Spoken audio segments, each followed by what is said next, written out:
You're canceled. Yep, send me to Twitter jail. I don't care. I'm gonna lock you up. I'm never going to be bonk straight to Twitter jail.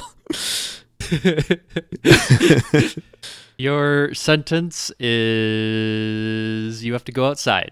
Touch some grass, experience fresh air. That's your punishment. I'll take it. Crime fits the punishment fits the crime. Now you're looking at me like you have something to say.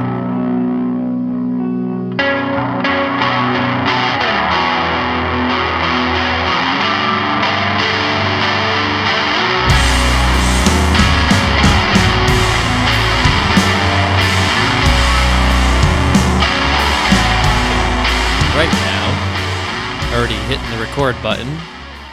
I am recording now. Deep breaths, Stan. Everything's okay. We will be okay. All right. It's only the first 2 weeks of the off season. Everything's fine. Yes. Everybody relax. Welcome back to the Packy Run podcast. My name is AJ, just tired Lagambina. And I am Dan. Hold your horses, Ayat. This is gonna be 3 weeks in a row where we're kind of back on track and doing what we got to do. And yeah, it's been a week for sure. I mean, since the last time we recorded, we've had just breaking news after breaking news after breaking news. Like I feel like Twitter is it's on fire lately with the amount of breaking NFL news.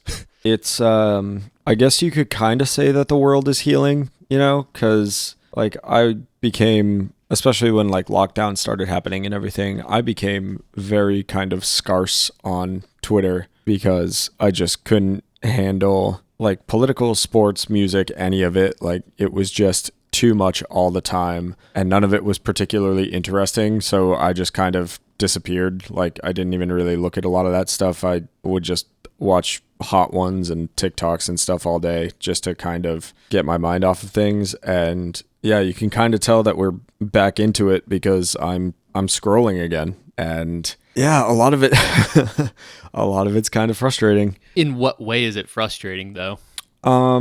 It's just kind of getting back to it's a lot of hot takes and a lot of people just losing their minds over, really everything. I think you and I are both mostly talking about the sports space right now, especially the Patriots and their offseason. But I think it's also true of music Twitter and political Twitter, and really all of the timelines. It's too much.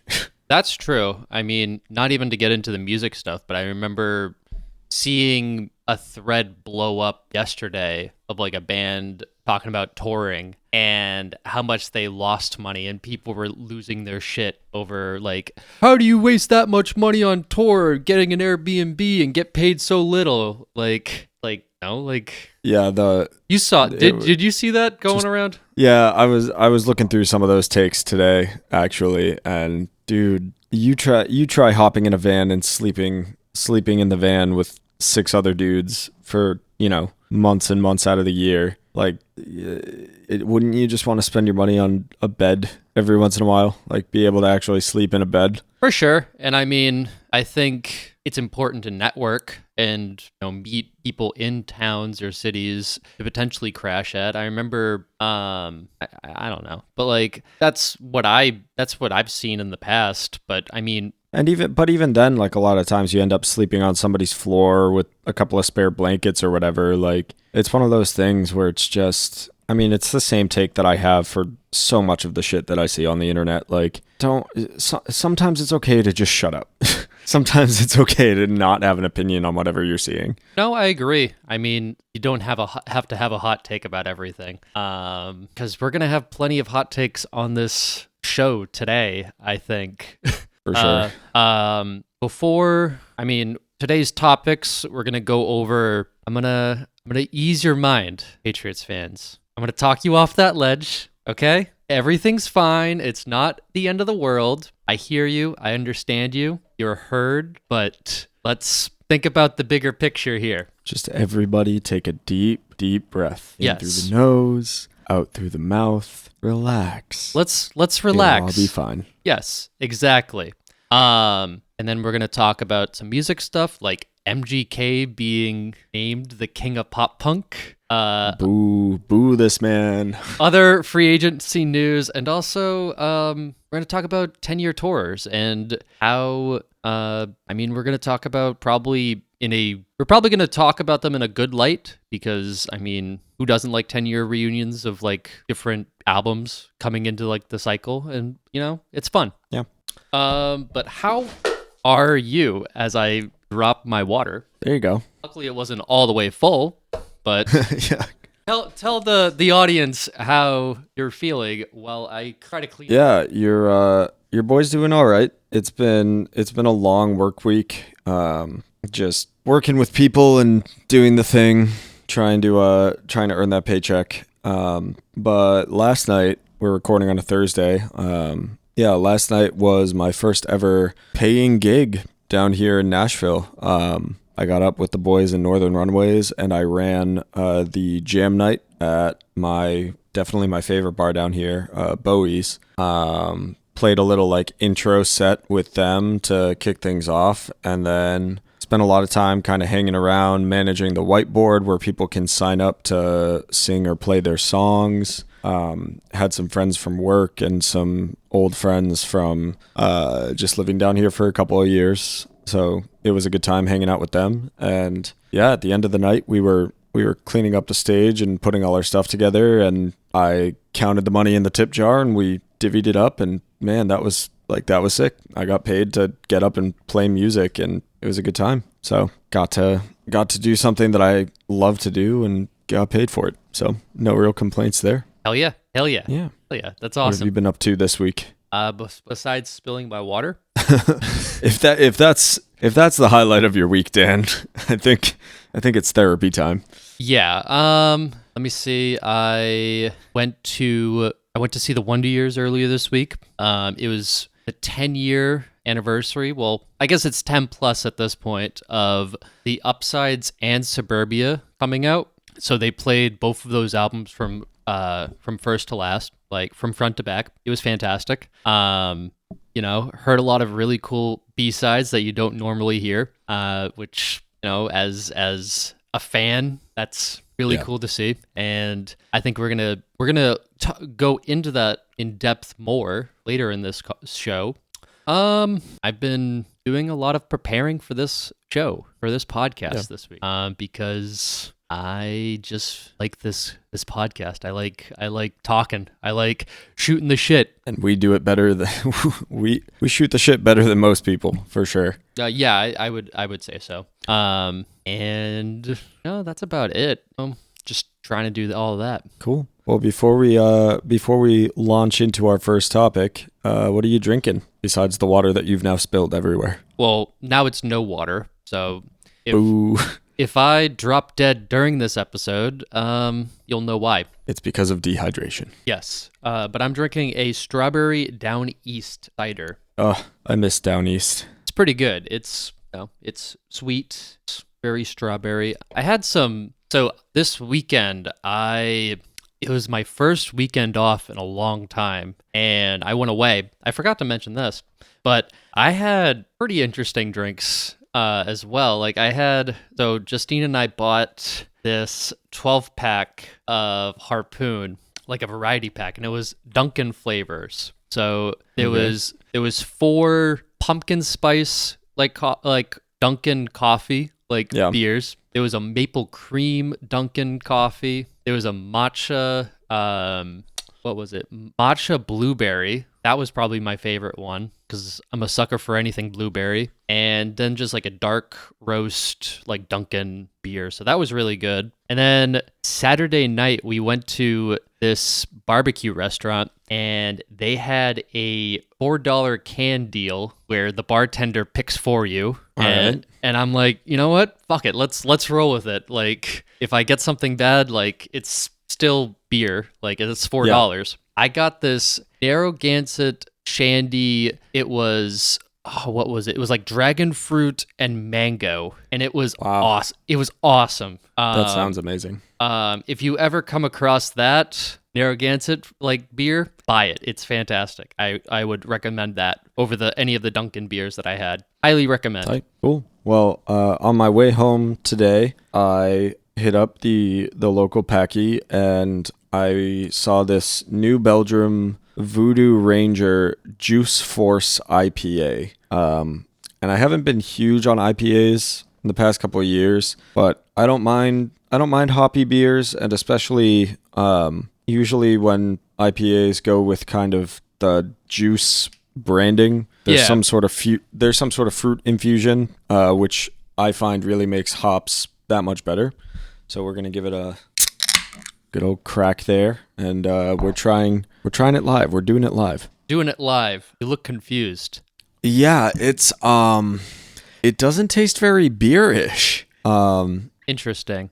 This is kind of dangerous. It almost tastes like those like rum swizzle Bahama Mama, like that kind of like mixed drink. Oh, those like things rum, but those things are like terrible. a bunch of like citrus and like orangey kind of stuff. Does it taste like a canned like cocktail? No, because I still haven't tried any of those canned cocktails that I really like. Don't do it. Yeah, they seemed like a waste of money when I first saw them, and still seem like that now. But I'm not mad at this. I'm not. We'll wait and we'll see if I actually recommend it. But first sip, I'm not mad. There also is an IPA that I have been like. So when I get out of my job and there's like a liquor store down the street from it, and I'm surprised it has like decent stuff, but they have they sell like a tall boy of Sam Adams, and it's like a double IPA. Yeah. And if you ever come across that, I would recommend. I think that's really good.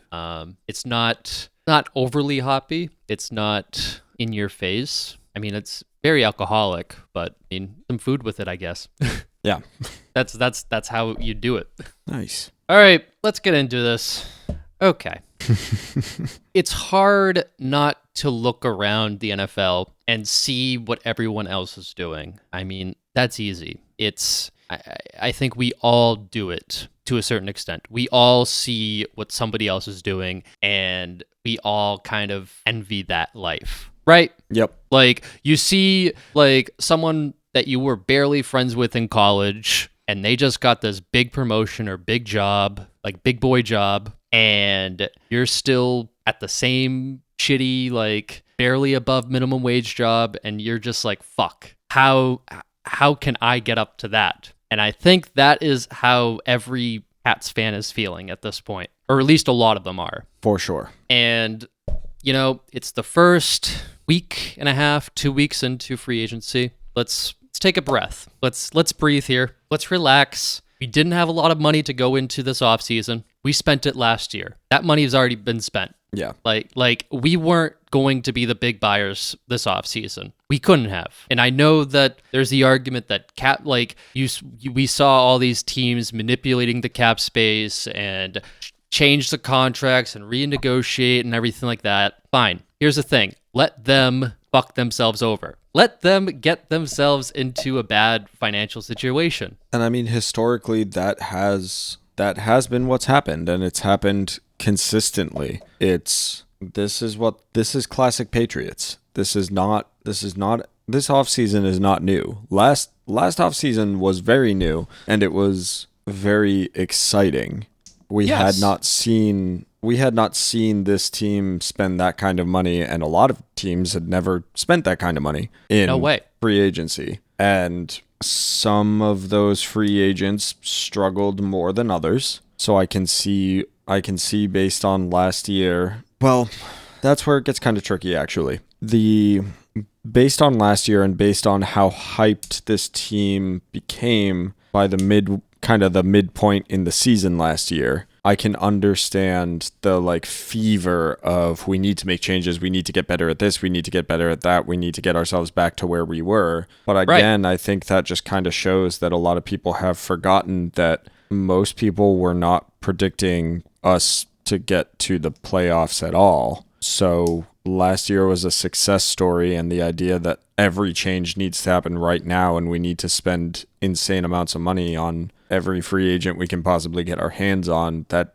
doesn't check out for me. No, and of course there had to be casualties. I mean, the loss of Shaq Mason, that sucks. I think it was going to happen regardless. JC Jackson, he wasn't going to be re-signed. I mean, we had a lot of free agents going into this year. Got to pick and choose. And let's remember this. This is March. The draft is next month. There can be a lot of changes between now and then. Then there's OTAs in like June. There's mini camps in July and August and preseason. There's a lot of things that can happen between now and September. And I think that is something that's lost on a lot of people. Especially considering what happened last year. You know, we came out the gate, like as soon as free agency started, we just went on a spending spree. And that's not going to happen every year. And it may not ever happen again as long as Bill Belichick and Robert Kraft are steering the ship. It probably won't ever happen again. And I mean, next year we do have a lot of money set aside for free agency and for everything. I mean, take into account that, right now, I don't know where the reports are saying it's 100 mil for next year. I see 89 mil according to where I look. Yeah. I think they're just rounding up. But I mean, like, that's also taken into account that we haven't re-signed Jacoby Myers, Damian Harris, Isaiah Wynn, and like a couple other guys like Jonathan Jones, who, yeah. There's a lot of unknowns on this team right now. We had Ronnie Perkins and Connor McGrone, who didn't play last year at all. From all the reports that I have read and looked into, these are guys that the Patriots really want to work with, and they have high potential. Yeah. They were both injured last year. It's their redshirt year. Let's assume that they're going to get healthy. And again, everything is hypothetical here. It could not work out with them, possibly. There's a good chance. Yeah. Jonnu Smith wasn't that much of like a part of the offense. I expect that to change. Mac Jones is working with a quarterback coach who has also worked with Tom Brady and has worked with many other fantastic quarterbacks to help improve their game. I think we could see Mac Jones take a step up this year. I would expect that we would. So a big part of the narrative all through this past season was the fact that Mac was excelling even when the Patriots were really kind of throwing the book at him and really, pushing him to learn as much as he could. So physically he outperformed expectations, and that wasn't really a big narrative, but mentally I think was the more important part of last season, where he definitely, by all accounts, he again seemed to outperform expectations. So if you're doing that in your rookie year, your rookie season, you lead your team to the playoffs, and yeah, it's a heartbreaking loss to go in and just get ran over by Buffalo, which we weren't good enough. We weren't playing at that caliber in the first place, and you couldn't really expect much different for that playoff game. But the fact that we were even there just means that we were, exceeding expectations, and Mac was doing everything in his power with the amount of knowledge and talent that he was kind of given. So a second year of that, 1 year of playing like that under his belt, plus additional training and some real work and some improvements with some of the other pieces that he was playing with. Yeah, I think it's pretty safe to say that we're going to see an improved Mac Jones this season. The same way, I think, as long as everybody stays healthy, name a player: Matt Judon, Kendrick Bourne. Yeah. I think this might be a really great year for Jacoby Myers. I think we're going to see a lot of people on this roster really kind of step up and do things that we're not necessarily expecting them to do based on this past season. Yeah, and I think what's a lot of people are thinking about is they're comparing Mac Jones with every other young quarterback that is playing right now. And Mac Jones is not Josh Allen. He's not Lamar Jackson. He's not Joe Burrow or any young quarterback. We need to stop with the comparisons. He's just Mac Jones. I'm gonna give him the benefit of the doubt until I see differently or until I change my mind. But like right now, I think the jury is still out on him, and let's stop trying to compare him to other up and coming quarterbacks. Give him a chance, please.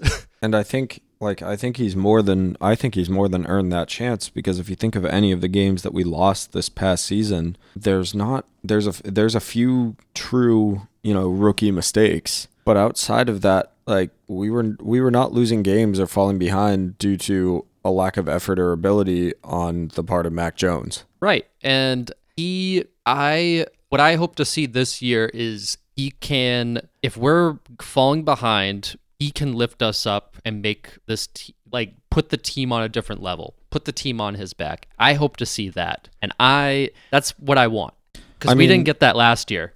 We didn't get that last year, but I think we saw the potential for that last year more than a few times. I mean, those things it never really worked out in our favor in this way. But if you really think about some of those games, it's not like he didn't try. It's just that there wasn't, in some respects, there just wasn't the chemistry between players to be able to put that together. Like, you need to have guys you can trust, and you need to be able to kind of like see the play before it happens, which is a lot to ask of a rookie quarterback, especially in a high stress situation like that. But on the same hand, you need to have guys that know the playbook well enough and know the situational football elements well enough where they can get to those places to make those kind of plays happen. And with such a new team last year, like, again, that's a little bit too much to expect from last season's team. But if we end up, retaining a lot of pieces and really kind of banking on the fact that people are going to get better, if that comes to pass, then we end up seeing a lot more of those kind of plays and those game-winning drives and those situational elements that go in our favor more, because now you've got veterans, not rookies, and not, new signings trying to do that. Now you've got guys that have been there before. Yeah, and the season is not won in March, it's won in January and February. That's what matters. Right now, like, all these signings, yeah, they're really interesting and really cool, and but you don't know what's going to happen. We've seen a lot, there's been a lot of players that have signed to different places and it's not worked out. Yeah, and seeing those signings is like getting a text from your ex, You get that little rush of like, oh my God, look at this. Like, what's happening? Where is this going to go? So seeing all these teams make all these signings, like, you get addicted to seeing all of that. And then when you stop and think about it and go, well, why isn't my team the one that's getting, why aren't the Patriots signing these wide receivers or whoever? Right. Like, I get where that can be frustrating, but also I'm not quite ready to be sitting back and really questioning it all that much. Like, I imagine there's a plan in place, and I'd like to see that plan through. Yeah, for sure. And this draft is very deep, and it has a lot of unknowns. COVID made a lot of guys sit out. A lot of guys did not play the last couple of years. So there are a lot of unknowns in this draft, and it's deep everywhere except for quarterback. So luckily we're good with one position, but we can gather pieces around Mac. We can get pieces for our defense. There are lots of great talent. There's lots of really good talent in this draft. And Bill stockpiling or trying to get as many draft picks as possible, that's what I want. I want Bill to trade down and get more picks for this team. And people are going to hate that. People don't want Bill to trade down. They want him to go out and draft the best wide receiver in the draft. Not going to do that. He's not. Yeah. I'd be shocked. Yeah, there are way more holes on this team than wide receiver. And I mean, yeah, just we've got a better chance at striking gold if we can, play the field like that, especially through the draft, as opposed to giving up a bunch of capital for name one of the players that everybody's been, scratching their heads. Why didn't the Patriots fight harder for them? Except for the Leonard Fournette, thing. That one, it was like, we've got one of the best running back rooms in the NFL right now. We don't really need. This is something we don't need. I mean, I hate to say it, and I hate to be the bearer of bad news, but Damian Harris is in his last year, and I wouldn't be surprised if Bill doesn't re-sign him. I wouldn't be surprised if he traded him. I would hate that. I wouldn't like that. I don't want that to happen, but I think that could potentially be something that we see. We've been there before, and we will be there again.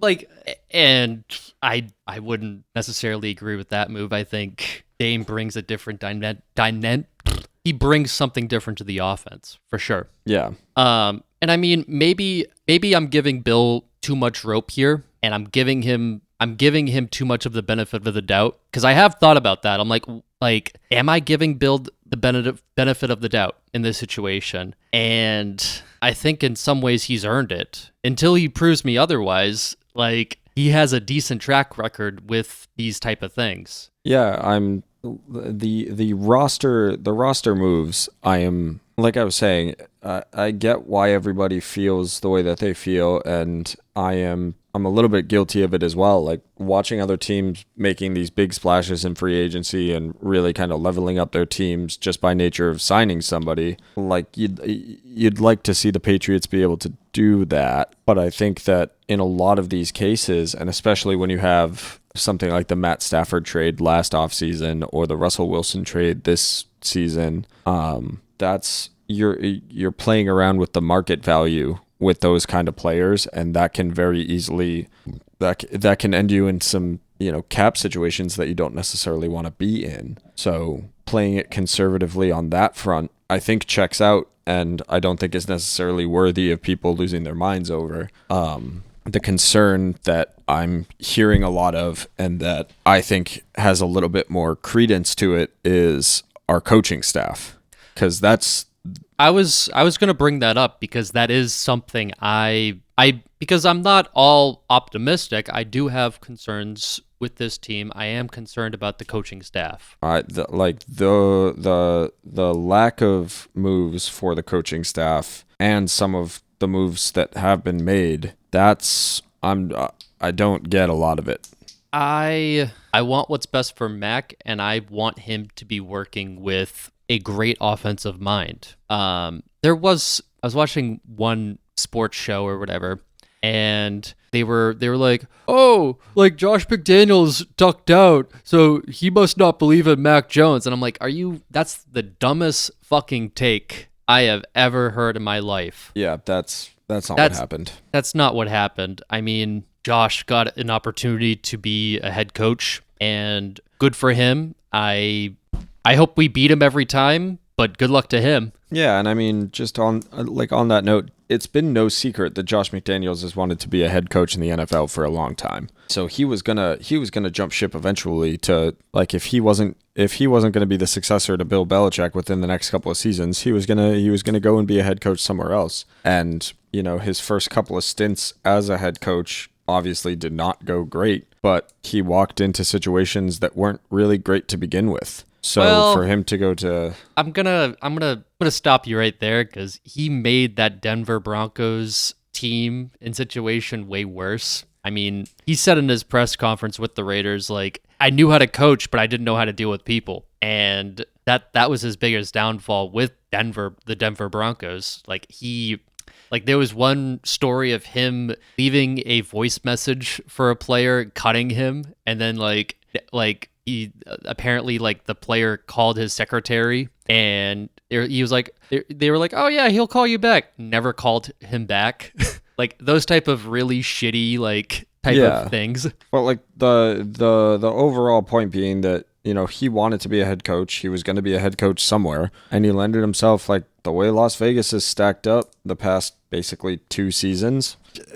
Can't blame him.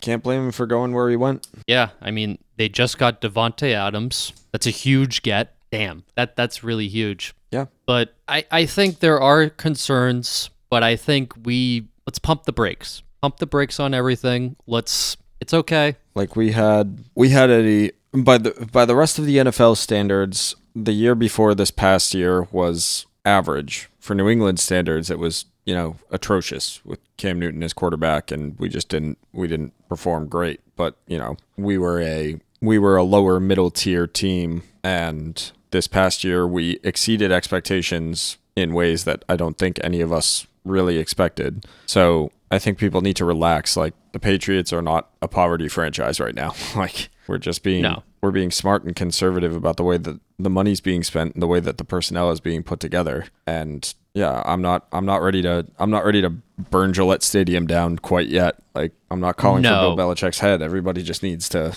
you got to relax and trust the process a little bit. Right. And I mean, Bill and Robert Kraft also, they've said frankly, like, hey, we don't think that paying big money for free agents is the way that we want to build our roster. We want to build through the draft. And I agree with that. I think that's a great philosophy to have the homegrown guys. I think we also do need to have the savvy free agency signings. I don't know if Malcolm Butler signing a 2-year deal with us is that much of a savvy deal. I kind of scratched my head. I'm like, okay, well, let's just wait and see. Yeah, that is of all the things that have happened, between the things that we haven't done and the things we have done, I think the Malcolm Butler signing is probably the biggest head scratcher that I've had, because it's like, this is the guy we benched during the Super Bowl and then just cut from the team. And then we go into the offseason talking about needing to get younger and faster on defense. So one of the biggest moves that we make in free agency is bringing that particular veteran back. Like,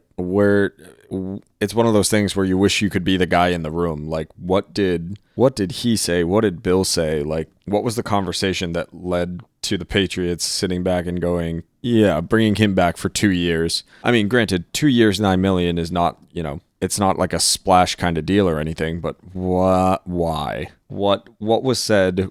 What do we not know that led to that signing? That, and also I wouldn't be surprised if he doesn't make the roster, like the 53-man roster starting in September. Well, the only thing that I can think of, right, is, let's put a couple of the puzzle pieces together. Kraft and Belichick have both said that they want to build this team through the draft. That requires drafting the right guys for the right positions, and they're going to be new and they're going to be rookies. And the best way, not just in the NFL, I think in a lot of different, leader versus follower kind of dynamics, right? One of the best ways to bring people up to speed and to get them to perform in their jobs the way that they need to is to have veterans that can educate them, that can sit there and go, this is the way that this organization functions. This is the way that this particular job is supposed to look, how it's supposed to feel, how you're supposed to act. So there is also rumors out there that Bill is planning to go more towards a zone defense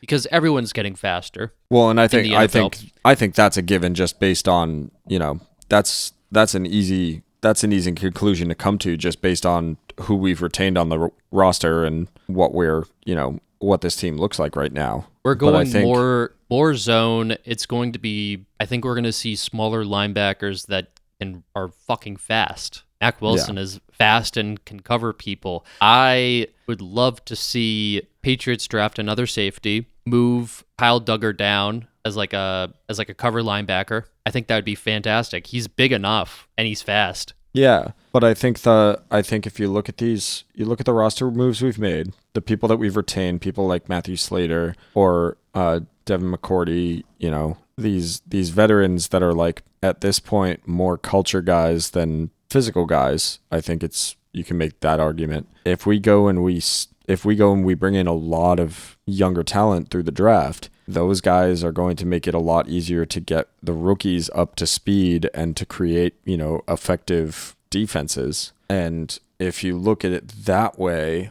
it makes the Malcolm Butler signing make a little bit more sense. Like, here's a guy that's seen championships and has seen situational football on, like, the highest stage, that can speak to that and that can kind of help bring, some new kids up to speed. But with that manner of thinking, I can kind of rationalize it. I'm not convinced that necessarily translates to week after week on the field success this season. Yeah, I could see that. Ugh. But I also don't think, just gut instinct right now, unless we just see everybody take massive steps up and we get more than a couple of surprises this season, I'm not necessarily expecting, a Super Bowl run from the Patriots this season. But, if we make it back to the playoffs and don't get just outrightly embarrassed in the first round this season, then that's steady progress. And then next season we can start talking about, okay, what are we doing to make a Super Bowl a reality this season? If we can, I'm not mad if we have to wait through Mac's first 2 years before we see, a real big playoff push like that. For sure. I'm holding out on any predictions. It's March. There's no point of making predictions because everything is going to change anyways. We have a lot to look forward to, and I'm just going to leave it at that. Yeah. What news? There's been so much that has happened. We've had Tyreek Hill traded to the Dolphins. We've had the Deshaun Watson saga finally end, and Baker Mayfield is now a distraction. Even more so. Not good. Giving Deshaun Watson all that guaranteed money. His whole contract is guaranteed. That's insane. Yeah. I think what's crazy, the craziest part about that whole thing is the Browns are only paying him $1 million this year. So if he gets suspended, he's not losing out on much of anything. They're backloading his contract. Yeah. It just kind of comes across as a little bit scummy. Everything about Deshaun Watson kind of leaves a bad taste in my mouth. Like good talent, bad guy, not a good person. Yeah, I'm not confident in any part of that. I think, yeah, there's nothing about that entire situation that makes me feel the least bit good. I'm thinking that's gonna blow up in somebody's face at some point, and I kind of hope it does. At this point, the pessimist in you. Yeah, because 22 allegations is not nothing. There's something going on there, and without an actual bookend there, without an actual innocent verdict or guilty verdict, to go and guarantee that guy that much money and really kind of wager the future of your franchise on something that's that volatile, that seems like a stupid move. Really, no matter which way you look at it. And then, yeah, just I won't be surprised if we see the Browns really kind of shooting themselves in the foot there, and they just go back to being they go back to truly just being the Cleveland Browns.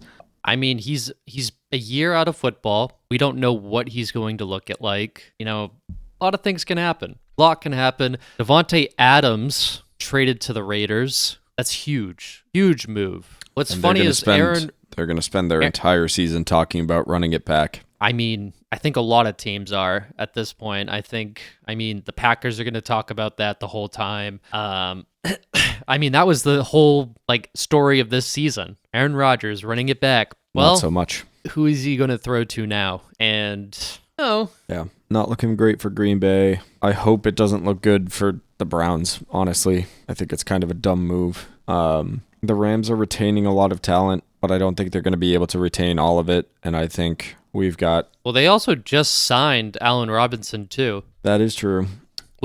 That's huge. I mean, Odell Beckham is still a free agent, but he's also coming off of a Super Bowl injury. Yep. So how much is he actually going to play next year? And I think that's probably why we haven't seen his name pop up in free agency yet. Yeah. The path became a little bit easier for Brady and the Bucks now that the Seahawks are probably not going to be that much of a factor this year, I don't think. No, the Seahawks are going to be pretty bad this year, if we're going to be honest. I mean, the NFL is kind of wide open. It's anyone except for a few teams that are they have no chance, and that's probably the Lions, the Panthers, the Falcons, the Eagles. Yeah, Matt Ryan to Indianapolis is an interesting move. I mean, it's their most stable quarterback since, I want to say Andrew Luck, but Andrew Luck, man, he had a couple years where he just couldn't stay healthy. Yeah. Which was a shame. Indianapolis just hasn't recovered since Andrew Luck has retired, which is a shame. Yeah, I guess. I mean, stability is probably the right word there. Matt Ryan's a fine quarterback. I don't think he's a good bridge quarterback. I mean, he's 36, so I don't see him sticking around too long. Yeah. You're right. The league is basically wide open. which makes me worried about the Buffalo Bills all over again. Like, I think, like, of all the top to bottom rosters that I can think of right now, I have a hard time thinking that the Bills aren't going to be standing there at the end of the AFC. And it would be nice. It would be nice if we were the ones to, dethrone them. But I think we're probably, like I said, I think we're probably a year away from really making a competitive push against them. So I agree. And I made this point a few days ago. Like, we need to worry about winning the division before anything. That should be always the number one goal with any team. Got to worry about Buffalo first, and then everyone else. Well, and winning the division just sets us up for success with the bye week and everything else like that. Winning And the home division field is the advantage. thing that makes a Super Bowl push, just that little bit easier. I mean, I don't think we're Super Bowl contenders. I think... But we've been wrong before. We didn't think we were playoff contenders this past season, and we made it there. I said 10-7 and possibly sneak into the wild card, and I mean we did it. We were one game behind Buffalo this year. And if it weren't for some some COVID complications and everything else, I think it might have been a little bit easier for us. I mean, we talked about it. We talked about it on this podcast and in the Discord, and I don't know what the hell happened to Matt Judon that back half of the season, but he went from being an absolute monster to basically a non-factor. So he's gonna be one that I'm gonna be harping on for most of this offseason and well into the season. There's gonna be a lot of eyes on him to really kind of recover, I think. It's nice to see him on Twitter, though. His recruiting efforts have been awesome. If anybody doesn't follow him on Twitter, he's well worth a follow. Like, what a great... I think that it's one of the reasons why I haven't really gotten on his case, especially on the podcast, is that, like, I think we said it on a previous episode talking about some of his media appearances and stuff too. Like, there's a guy that's just bought in, and there's nothing that Boston sports loves more than to see a guy that is just bought into his team and his city and trying to make the best of it. And to see him like that during the off season is, that is the good shit. Nice to see. I think that concludes everything NFL related. You have anything else to add? Not right now. We'll see how the next couple of weeks play out, and I'm sure that we'll have some stuff to talk about during the draft. And let's hope for the best here, because right now, if we want to stay in the mix, we gotta make some moves. Oh, for sure. We definitely need to do that. All right, let's talk about Mr. Colston Baker. Oh, aka MGK, Machine Gun Kelly. Which I guess maybe we can't be mad. We can't be mad at him for anointing him. Like, he didn't anoint himself as the pop punk or the Prince of Pop Punk. This Billboard article did. That's been floating around the interwebs. Yeah, I've been seeing a lot of hot takes about this, and it's kind of weird because, I mean, everybody wants to talk about the genre hopping or whatever, because for those that don't know, Machine Gun Kelly, he was a rapper from the Midwest for a couple of years, had some decent success in the wake of, like, kind of the SoundCloud rap boom a few years ago. Yeah. He was like tour mates with Lil Peep. He opened for Fall Out Boy on the tour that I saw them on down here. And that was before he was really doing anything that anybody could really consider pop punk.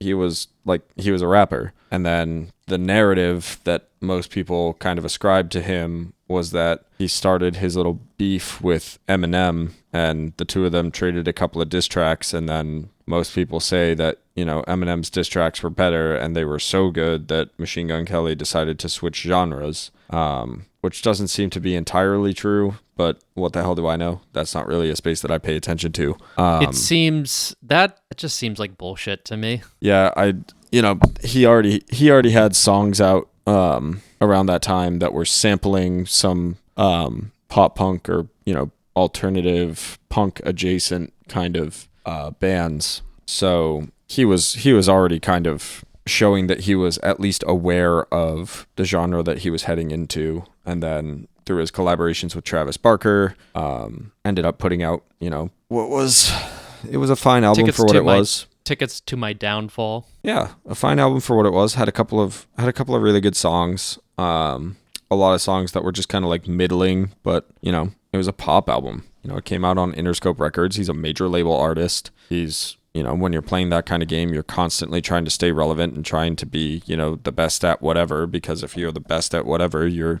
getting all the deals and making the money and selling the records and getting the streams. So, that's part of the reason why he's constantly in the news. And I mean, dating Megan Fox definitely keeps him in the spotlight for that too. Dating Megan Fox, working with, the thing that really kind of gave him a lot of like scene cred, especially with people in the Twitter sphere, was the fact that he was working with Travis Barker, who is, objectively one of the better drummers of all time, like probably in a conversation to be in, top 10, maybe higher than that.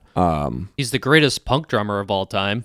Guy's just insane, and really, of all the kind of punk dudes that have gone into the, TMZ celebrity sphere, Travis Barker definitely seems to be, a fan of the scene. But even Travis Barker is now, dating a Kardashian, and there's all these weird like celebrity politics that are coming into play with all this kind of stuff, and that's kind of what gets me to tap out. Like I could not care less. No, for sure. But the kids are big mad about the idea of, Machine Gun Kelly taking the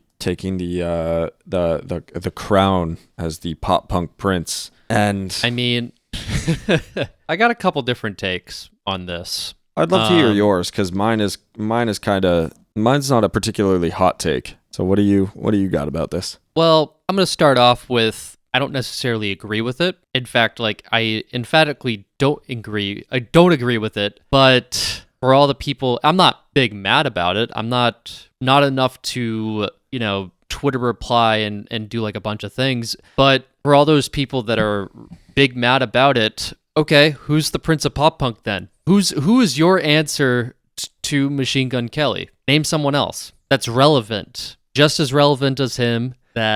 And you can't say Fall Out Boy, because Fall Out Boy, at this point they're just a legacy band. Could you? I got an argument for you on that one, but go ahead. But is Patrick Stump the Prince of Pop Punk?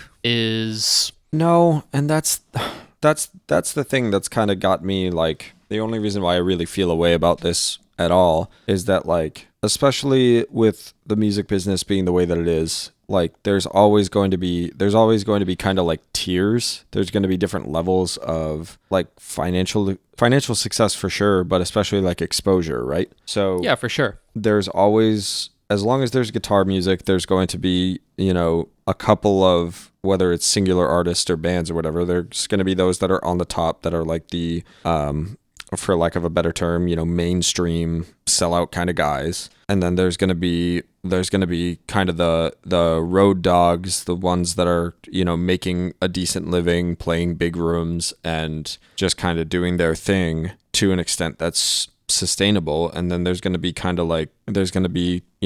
the people who are the true road dogs, the guys that are getting in the van and that are, doing the thing and are trying to get to that next level so that they can feed themselves and support themselves financially off of this kind of thing. Yeah. So if Machine Gun Kelly, working with Travis Barker and the sheer number of songwriters and the label backing and everything else, if he is crowned the Prince of Pop Punk, fine. Like that. Yo, from where I'm sitting, that's corny as shit. And like, if that's something that he's proud of, or if his fans are sitting back and, that's something that they feel a way about, okay, like, let him be the Prince of Pop Punk. We've talked about it a couple of times. Like, that's the kind of artist where, love it or hate it, like, Machine Gun Kelly's all over the radio. He's all over social media. He's on all of these big websites. There are people that are listening to his music and hearing, guitars playing power chords with like punk beats underneath them, and they're gonna sit back and that's gonna create that itch for them where they're like, wow, I want more things like this. And then they're gonna turn around and they're gonna listen to whatever's just below him. And yeah, that create somebody like that creates a wider market for the bands that are playing in basements or playing in tiny clubs and bars and stuff. Like Machine Gun Kelly is a necessity for the alternative rock whatever scene you want to call it as a whole. Like, he's a necessity because without artists like that, guitar music doesn't matter. So I agree with that. If it takes him being called the Prince of Pop Punk, like, yeah,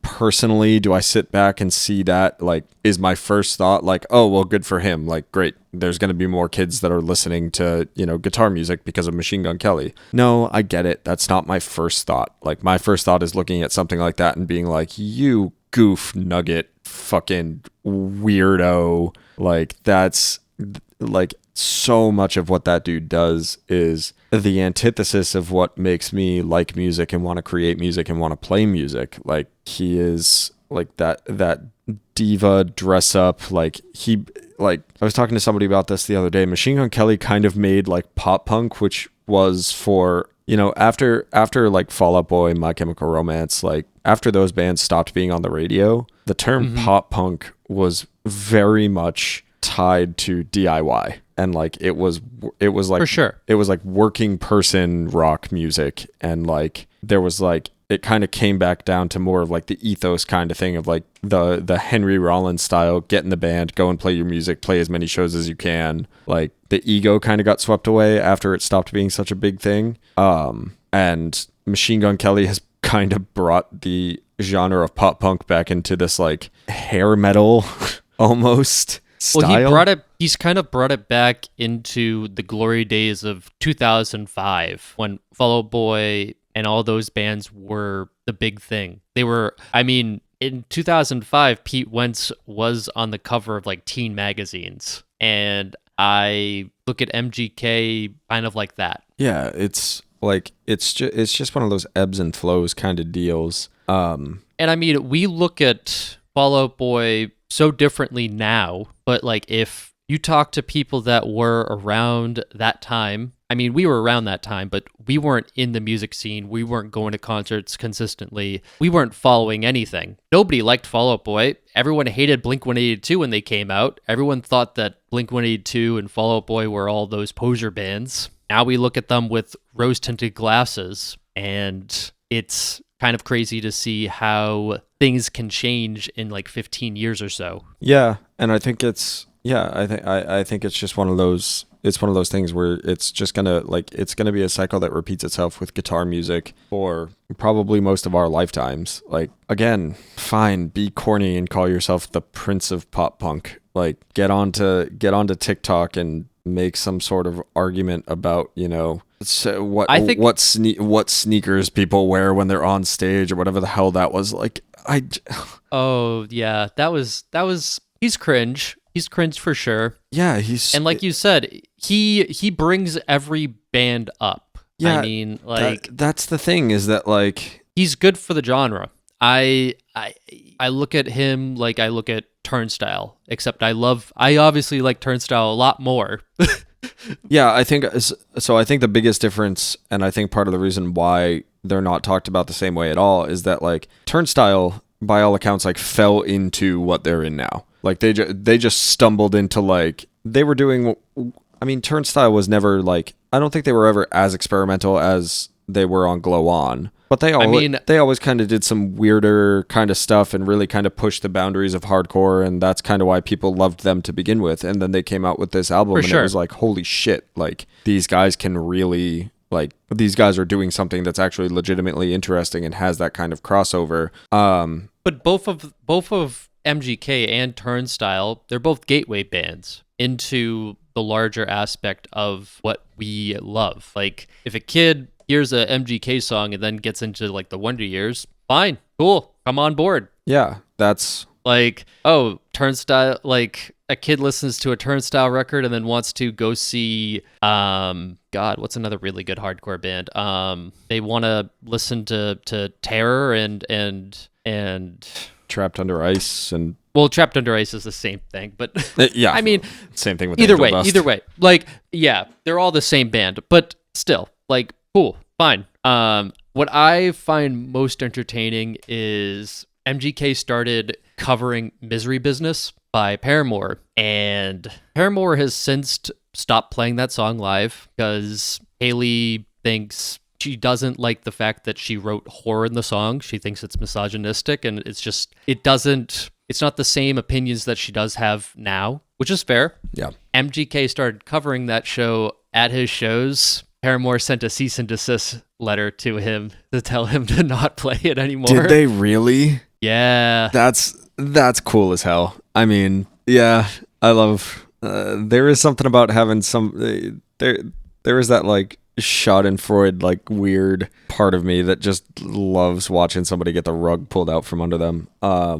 Yeah, it's that I can't find that much care in me about. I mean, MGK as a whole, but a lot of this kind of stuff, like the conversations that can be had over labeling and genres and, you know, subgenres and everything else. Like I love those kind of conversations. I love kind of debating the history and the trajectory of things. I think that just makes for really good content. I mean, one of my favorite podcasts ever now is Axe to Grind, where they just talk about hardcore and the way that they talk about the differences between hardcore and metalcore and beatdown and grind and thrash and like all of these subgenres of what is essentially the same thing, like just different flavors of it. Yeah, so I like that. I like that kind of debate when it's in that spirit, when it's like an oral history kind of thing. For sure. The idea of people getting just big mad online. And we definitely ran into this when, you know, Tumblr was a huge thing and people were, it's funny because it was the same name, you know, people arguing what is pop punk, and, you know, people on Tumblr talking about pop punk as being Title Fight and Joyce Manor, which I would not really call that. It's and like people calling Basement and Bounce Composure, Turnover, all those bands pop punk. I think they're pop punk adjacent, but not. When I think pop punk, I think of the Wonder Years. I think of Real Friends. I think of Fall Out Boy. I can name a bunch of bands and exhaust myself, but I'm not gonna do that here.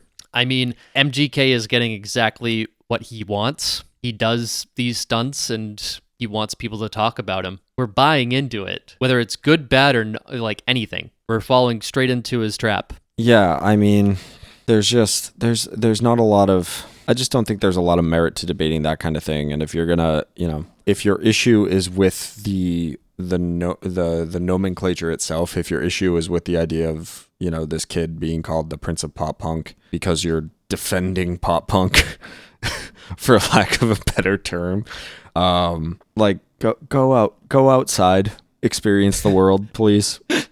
Get off the internet, leave your phone under your bed for a couple of hours and experience what it's like to breathe fresh air. For sure. Like it doesn't really matter.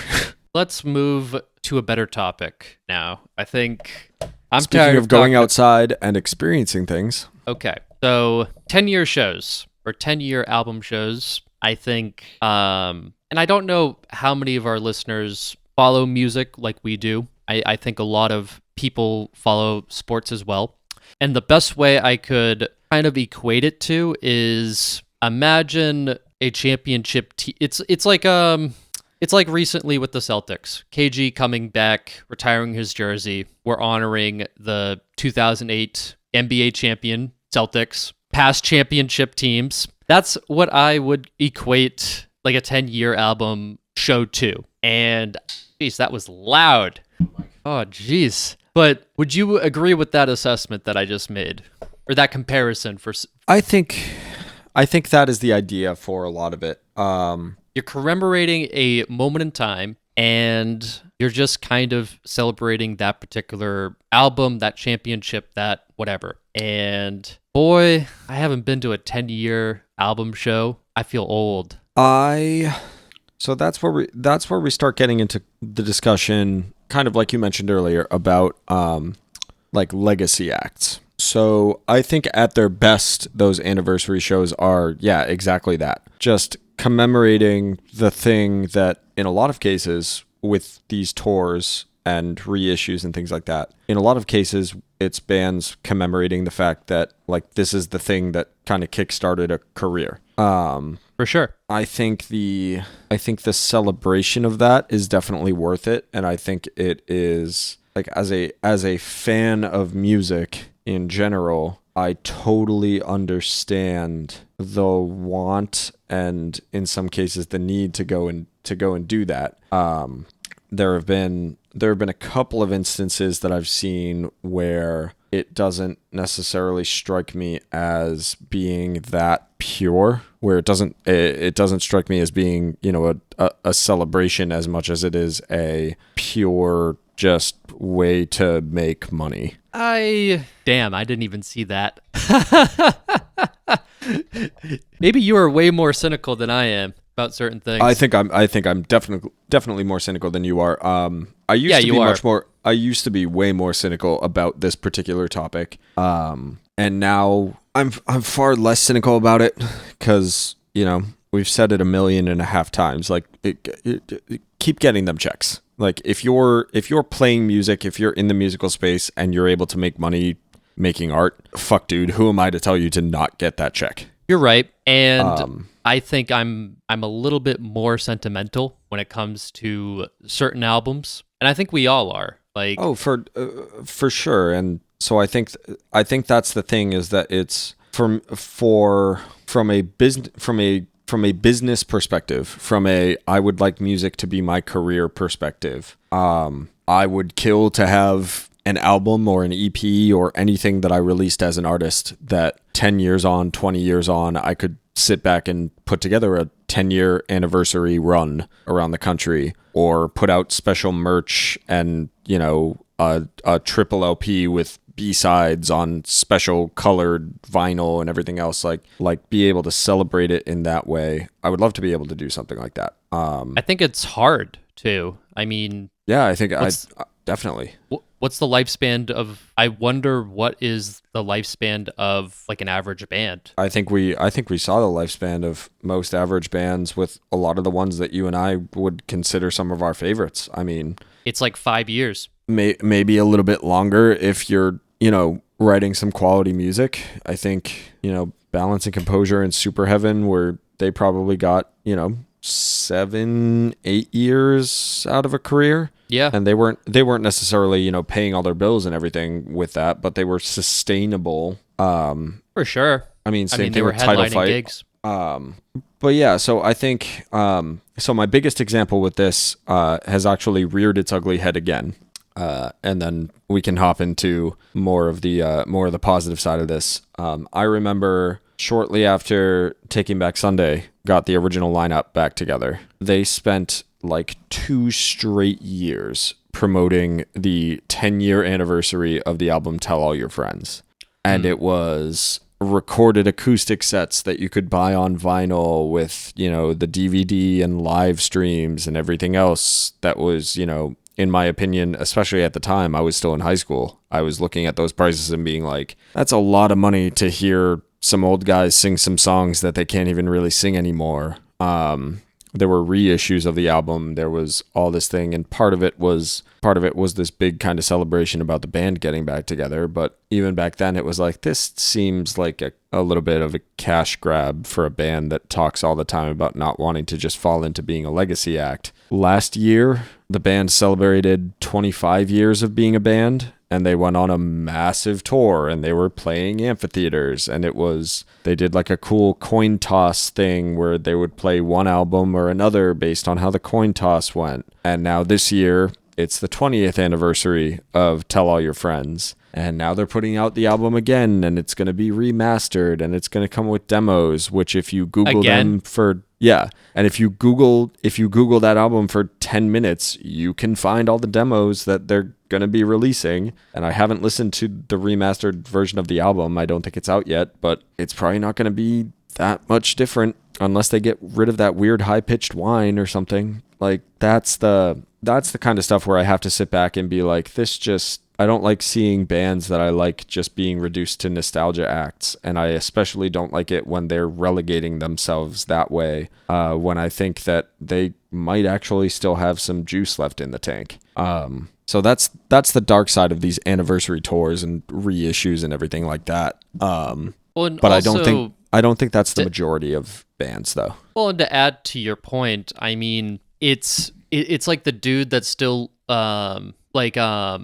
it's the dude who peaked in high school. Yeah. Like, you want to hear something new from that band. You don't want to hear the same album over and over again. Yeah, it's a really good album, a really good first step, but like, you haven't put out anything good since then. Like, you've peaked. You peaked in high school. Yeah, and I think that's part of the reason why it makes me so uneasy, especially just to keep going with the Taking Back Sunday example, is like that album was not that band's peak for sure. And I don't think the peak that any number of the peaks that you could be argued that they had, I don't think those have to be the peaks. I think having listened to and watched a lot of those guys, like I said, I think there's still gas in the tank. So it makes me like, part of it is the cash grab part of it, which especially after the past couple of years, I can't really blame them. Like, if you want to still keep being a musician your career, you have to find some ways to make money, and nostalgia is a great way to reach into people's pockets. But yeah, don't relegate yourself to being a legacy artist, because once you do that, just stop doing it. Because if you're the person on the stage and you've already relegated yourself to being a legacy artist, you're not good anymore. Period. It's like a lot of the more, I guess you could say, classic rock bands, like that kind of thing. Well, and one of my biggest hot takes, I guess maybe it's not that much of a hot take, but I think, it's good when the Beatles broke up after 10 years. It's good that Led Zeppelin broke up after 10 years. It sucks of how it ended. Like, it sucks that, John Lennon died and John Bonham died to end those bands and to end those careers. But you'd rather go out on top or go off riding into the sunset than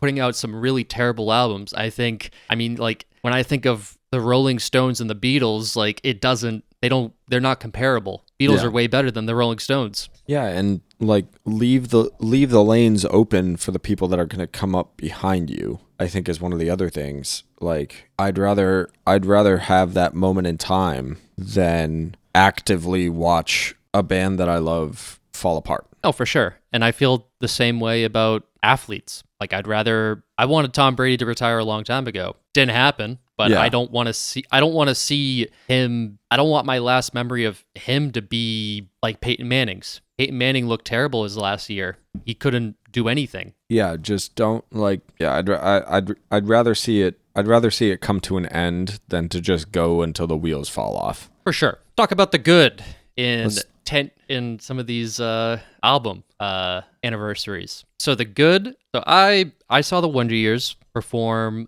The Upsides and Suburbia Have Given You All, and Now I'm Nothing. And 100% biased here. I grew up with those albums. Those albums meant a lot to me in high school, and they kind of shaped my view of music as like a listener. And to see those songs performed that they don't do, I've seen them several times since then, especially recently. It's nice to bring back those old classics that they don't play very often, that I've never seen play before, especially since I remember I didn't get to see the Wonder Years for a couple years after that because of scheduling conflicts and, all that kind of, high school bullshit. It's nice to see that in fruition. And I think that's one of the cooler parts about especially those anniversary kind of shows, right? Because there's always those songs on those albums, even classic albums, right? There's always those songs that don't make the set lists. So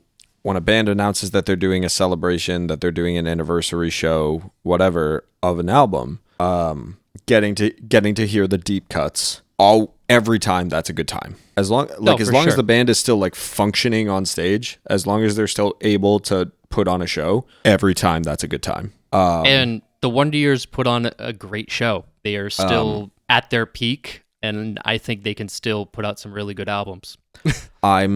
So the Wonder Years are an interesting case study for me because the two albums that they played when you went to go see them are the only two albums by them that I really appreciate. Whatever the EP is that has You're Not Salinger, Get Over It, I really like that EP. Does that one have a eulogy for Baby Blue? Is that the same EP or is that like a split or something? That's like another split. Yeah, I think that's a split. I believe I saw them play that song several years ago. It's weird. I was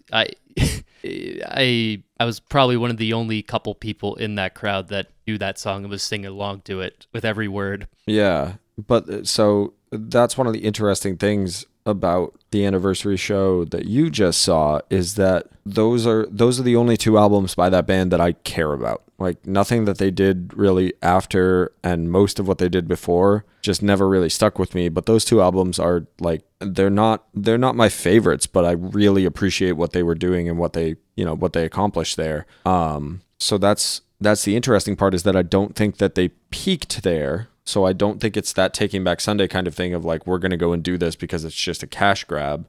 But I think it could be easy for somebody that is somehow even more cynical than me to be able to turn around and to take it in that, like take these shows in that light. But I follow the Wonder Years on social media. I follow Dan. I know I have an idea of what's going on in that camp, and they don't seem to be, it doesn't come across as milking it, like they want to continue to grow and do other things, and they have continued to grow and do other things. And I haven't really been able to follow them because it really hasn't been my kind of like sound or feel or whatever. But I also can't argue with the fact that that band they still remain interesting. They're still doing new things. So like the Wonder Years, as far as bands that are doing shows like that, like they seem to be winning that kind of thing. Oh, for sure. And I mean, those two albums, I mean, I was looking back, I was listening to them recently, just on a Friday drive. I was like jamming out to both of those records. There are some cringy moments, but I mean, also they're young and in their 20s. So I mean, we all have our cringe moments. As anybody that gets notifications about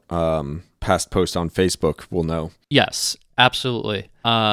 Those two albums really drew in their fan base and got them to where they are now. And they seem, they don't hold punches. They wear their heart on their sleeves. They all seem like really genuine guys who just, I was making this point to somebody. They were like they were a band that was kind of not supposed to succeed. I think a lot of people didn't see them in this way, like that they would eventually get to this point where they would be celebrating a 10-year anniversary of like two albums. Well, and they strike me as kind of similar as another Philly band, the Menzingers, and I mean a bunch of other bands that I listen to where they have this interesting thing of they came up and rode like their like first initial wave of success, like the thing that got them to be able to do more than just weekender tours and stuff. They could reasonably jump in the van and do their first quote unquote national tour, kind of riding the coattails of other bands. And weirdly enough, if I remember correctly, when the Wonder Years first came up, their thing was kind of aping 4 Year Strong.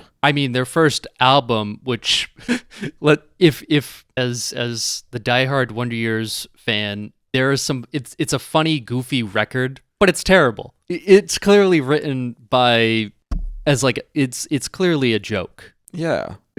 But like they come up aping these other bands and riding the success of what we've talked about on the podcast a bunch of times, where like they were the band where so somebody listened to like that first 4 Year Strong record and they were like, oh man, like I need more that's like this. And there's always that band that's kind of on the come up that is basically doing the exact same sound, where somebody finishes listening to 4 Year Strong and goes, I need more of this. And they find the Wonder Years and they're like, this is scratching the itch. This is the thing that sounds like the thing that I was listening to. Yep. And then when they started to not just ape another band and they started to do something that was more in their own lane, their lyrics got 1,000,000% better, and that's entirely on the band themselves. But like the records that came out after that aping period were lyrically superior to everything else. So there was that hardcore tinged but still kind of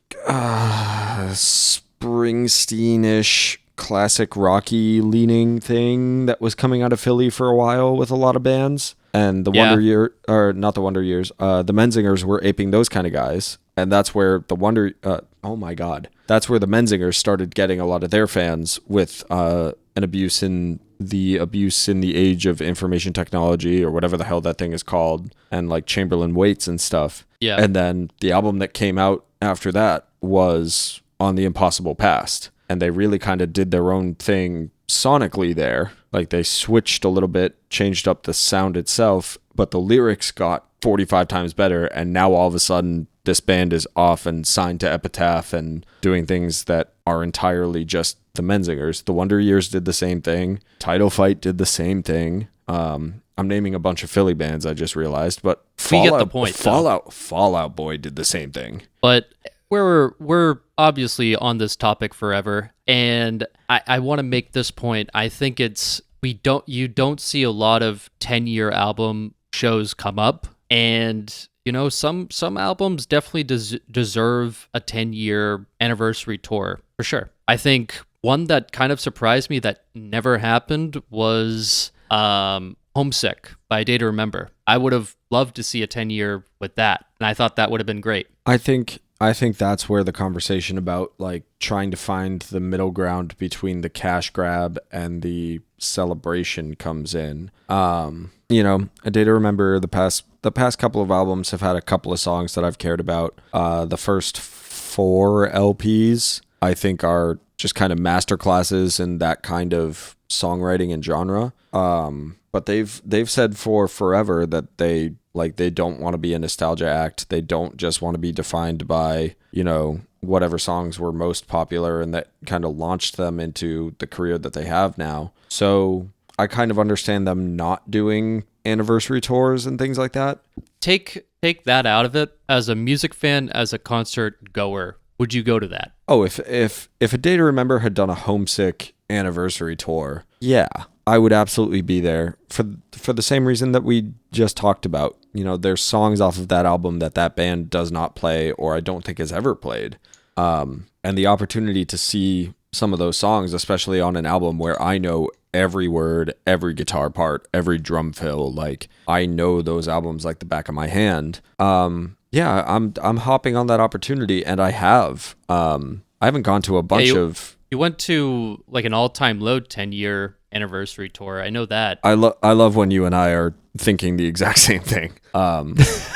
Yeah, that's the one that like comes to mind. Day of it was the first day that I downloaded SeatGeek, who is not a sponsor, but I'd be okay if they were. I'm not okay with that. It was the day I downloaded SeatGeek, and I got a general admission ticket to go see All Time Low play So Wrong It's Right for its 10-year anniversary down at Starland Ballroom in New Jersey. And yeah, I drove from Connecticut down to New Jersey and back in the same night. And there's 2 songs off of that album that have never been played live. So it was going to be the first time that the band had ever played them. And yeah, man, I'm there. I want to be able to see that kind of stuff. Even if it ends up being a shit show, like if the band can't get it together or whatever, that's still that kind of story and experience is definitely worth it. So overall, yeah, there's absolutely merit to these anniversary shows and tours and things like that. It's just you gotta play it careful, because you don't. It's corny and off-putting if it comes across as just like a hey, please still pay attention to us kind of deal. For sure. I think to close out, if you had to pick just an anniversary show to go to off the top of your head, what would be one that you would want to see? Oh. And I know that's a loaded question. Oof. I'm going to give you 2 answers. Neither of them are great. Okay, fair enough. My first answer is if the band Acceptance does an anniversary tour anything for their album Phantoms, like they go and play that album in full, I'm there. The more and more I listen to it, the more I think that might be one of the more perfect albums that came out of the early 2000s. It's catchy. There's a lot of weird little intricacies that go on, especially with the production thing, that keep me coming back to the album. But from everything that I've been told, when those guys do play shows, which is not super often, they still absolutely kill it live. So I'd love to be able to see them like do my favorite record by them front to back. And I don't think I have seen Acceptance live, so that would be awesome. I'd love to see Acceptance do a Phantoms like anniversary. The other answer is one that I've already seen, and you guys can go ahead and cancel me if you want. I don't care. Man, I want to go see Brand New do The Devil and God Are Raging Inside Me. I went to go see the 10-year anniversary tour for that, and you know what? Like, I get why it's not really at all okay to listen to that band or support that band. I get it, but that album meant a lot to me for a lot of years, and that band meant a lot to me for a lot of years. And I just remember sitting at the Oakdale Theater and watching them play that, and I had already seen them a couple of times, and that was the best I ever heard that band play. And that's kind of the point of those anniversary tours, is to be able to see that kind of thing happen live. So I got that. It kind of got tainted after the fact, but man, I did get to see that one. So that one I'm happy with. Well, what are yours? I'm sure one of yours was the Wonder Years. I mean, as of right now, I'm good with not seeing it again. It's like seeing a movie in theaters. Like, it's so good, but you don't want to see it again. Yeah. 10-year anniversary albums. Oh man.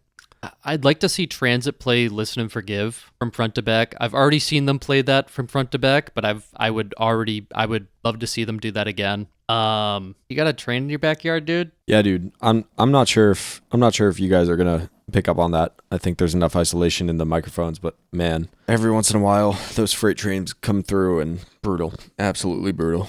I'm trying to think of like another one that's kind of off the cuff or off a little bit. I can think of one that you and I would go to in a heartbeat. And what would that be? If Super Heaven did Jar front to back. You know, I wanted to say that one, but I'm like, no. Also, if Basement played Color Me in Kindness and Wish I Could Stay Here from front to back, no questions asked. I'd love to see those, like, especially like, I mean, they could play both of those records in the same night technically. Yeah. And I'd be cool with that. Yeah, I would not be mad at either of those. So those would be my answers. Will they happen though? We'll see.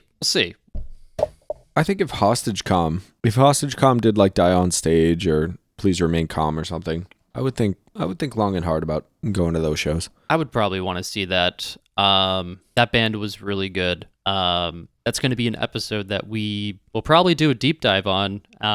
Hostage Calm. For sure. I think they didn't get the recognition, and I think they deserve a resurgence. Definitely. They deserve to be appreciated. Oh, I think we've exhausted ourselves. What do we got for recommendations this week? Recommendations for this week are, for me, 2 movies. One that's brand new and now available on streaming, well, for rent and whatever. Brand new?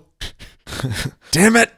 Cancel him again. Cancel him twice. Keep canceling AJ. He deserves to be canceled to the 12th circle of hell. Is that cancel AJ to the 12th circle of hell? Let me open up Anchor and make sure that that's the episode title. Yeah, that should be the cold open. Yeah, no. First recommendation is the new Spider-Man movie. I'm a big nerd.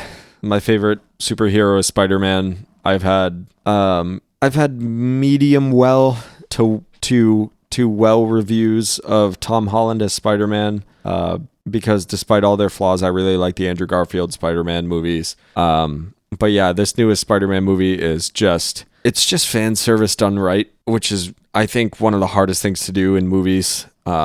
like giving the fans everything that they would want and that they speculate on and that they talk about online and stuff. Being able to give them that in a way that doesn't make you sit back and just be like, oh God, like this is like watching terrible fan fiction. That's kind of hard. So I just, it's big popcorn movie. It's nothing particularly deep, but it just hits the way that a superhero movie I think should, like big action set pieces and stuff. I love that. So yeah, Spider-Man No Way Home, I think is just a super fun time. My second recommendation, which is going to be even less surprising than that. Today is the 50th anniversary of The Godfather. So if you've never seen The Godfather or The Godfather Part 2, which is tied for my favorite movie of all time, stop listening to the fucking podcast and go watch The Godfather, because that's like... So if The Godfather did a tour, would you go to it? If they were showing the Godfather trilogy in theaters tomorrow, I would call out of work and go spend whatever, 10 like hours. 9 hours? Yeah, like 9 or 10 hours sitting in a movie theater watching those back to back. Abso-fucking-lutely. Yeah, go watch The Godfather if you haven't, or if you haven't recently. Just genuinely great movies, and just captivating is the word. Like really just genuinely like sit down, don't have any distractions, like watch what's happening on screen, visually, acting wise, the score, like man, the Godfather is so fucking sick. Go watch The Godfather. True. My recommendation is Human Resources on Netflix. I started it. And it's a spin-off of Big Mouth. So if you like Big Mouth, you will like it. It's not as gross as Big Mouth, but it's there's some moments in it that are it's funny, but it's also pretty relatable in a lot of ways. And I think it's a really good show. You should check it out. I've found that Human Resources kind of is scratching the same itch that BoJack would scratch. Like it's kind funny. of is. It's definitely funny. It's that like adult cartoon kind of humor. But yeah, like you said, like not quite as over the top as Big Mouth, but thought provoking, I guess. Yeah, like there was one episode yesterday that was kind of about dealing with grief and dealing with a loved one who is like sick or dying, and they handled it in a very respectful kind of way. I'll just leave it there. I'm not going to give anything else away to it. What I will give away, though, is, and I laughed so hard at this, I had to send it to AJ, who hadn't even started it yet. There was one particular scene where it was like a bunch of assholes. Literal assholes. Literal assholes. And Maury's like, oh, okay, it's fine. I just send them to Boston. And then it's just like that little antidote. Like they're just like, fuck you, fuck the Yankees. Yeah, I'm enjoying what I've seen so far. Oh, it's hilarious. That one scene made me laugh so hard. I had to share it with you. All right. Well, that marks the end of this is episode 57? I think so. Make sure to like us on Instagram, or follow us on Instagram, follow us on Twitter. I'm starting to do a little bit of more work on social media. I know that we've talked a big game about it, but I finally stole back the codes for the social media. He hacked. I didn't steal them. He hacked into my system, folks. I hacked into a system. So yeah, I'm gonna try to interact a little bit more with you guys and just share the podcast with people, and let us know what you think. Because we're probably wrong about a lot of things. I mean, I don't know about you, but I feel like I'm wrong about pretty much everything. I mean, hey, it happens. Living and learning, baby. Yes, but please subscribe to us on your podcast player. Leave a review if you feel so inclined.